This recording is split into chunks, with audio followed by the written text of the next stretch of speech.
പച്ചമാങ്ങയിൽ നിന്നും പഴുത്ത മാങ്ങയിലേക്ക് എത്താനായിട്ട് നമുക്ക് അധിക ദിവസം കാത്തിരിക്കേണ്ടി വന്നില്ല കേട്ടോ. ഈ വർഷത്തെ ആദ്യത്തെ പഴുത്ത മാങ്ങ അതേ ഞങ്ങൾ കഴിക്കാൻ പോകുന്നു. ഈ മാങ്ങയ്ക്ക് ഇവിടെ പറയുന്ന പേര് ശർക്കരേശി മാങ്ങ എന്നാണ്.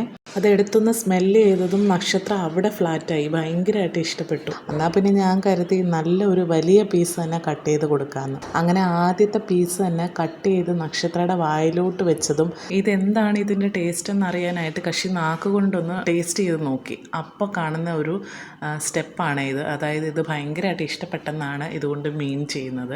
ഈ ഒരു പീസ് അവൾക്ക് കൊടുത്തതോടുകൂടി എനിക്ക് മനസ്സിലായ ഒരു കാര്യമെന്ന് പറഞ്ഞാൽ, ഒരു ചെറിയ പീസെങ്കിലും മാറ്റി ഒതുക്കി വെച്ചില്ലെങ്കിൽ മാങ്ങേണ്ടി പോലും എനിക്ക് കിട്ടത്തില്ല. അങ്ങനെ കുറച്ച് സമയത്തേക്ക് നക്ഷത്ര നല്ല രീതിയിൽ ആസ്വദിച്ച് തന്നെ ആ മാങ്ങ അങ്ങ് കഴിച്ചു. കട്ട് ചെയ്തപ്പോഴേ ഞാൻ മാങ്ങയുടെ തൊലി കളയാതിരുന്നത്. ഇതിൻ്റെ തൊലിക്കും നല്ല ടേസ്റ്റാണ്. മൊത്തത്തിൽ ഇത് നല്ല മധുരമുള്ള മാങ്ങയാണ്. എനിക്ക് ഈ ഒരു മാങ്ങയുടെ സ്മെല്ല് തന്നെ മൂക്കിൻ്റെ അടുത്തൂടെ പോകുമ്പോഴത്തേന് എനിക്ക് ഓർമ്മ വരുന്നൊരു കാര്യം എന്ന് വെച്ചാൽ, ഞാൻ പ്രഗ്നൻ്റ് ആയിട്ടിരുന്ന സമയത്ത് ഇത് നല്ല രീതിയിൽ പഴുക്കുന്ന സമയമായിരുന്നു. അപ്പോൾ എനിക്ക് മാങ്ങയോട് ഭയങ്കര ക്രേവിങ്സ് ആയിരുന്നു. ആ സമയത്ത് ഞാൻ മാവിൻ്റെ ചുവട്ടിൽ പോയിട്ട് നിന്നിട്ടുണ്ട്, കാത്തു നിന്നിട്ടുണ്ട് മാങ്ങ ഇങ്ങനെ വീഴാനായിട്ട്. കാറ്റ് വീശുമ്പോൾ ഒരുപാട് മാങ്ങ ഇങ്ങനെ വീഴും. ആ ഒരു സമയത്ത് ഒരെണ്ണം പോലും വേസ്റ്റാക്കി കളയാതെ അത് മുഴുവൻ കഴിച്ചു തീർക്കുമായിരുന്നു ഞാൻ. എന്തെല്ലാം ഓർമ്മകളാണല്ലേ പെട്ടെന്ന് എൻ്റെ മനസ്സിലോട്ട് വന്നത്. അങ്ങനെ നമ്മൾ സബ്ജക്റ്റ് മാറിപ്പോകണ്ട.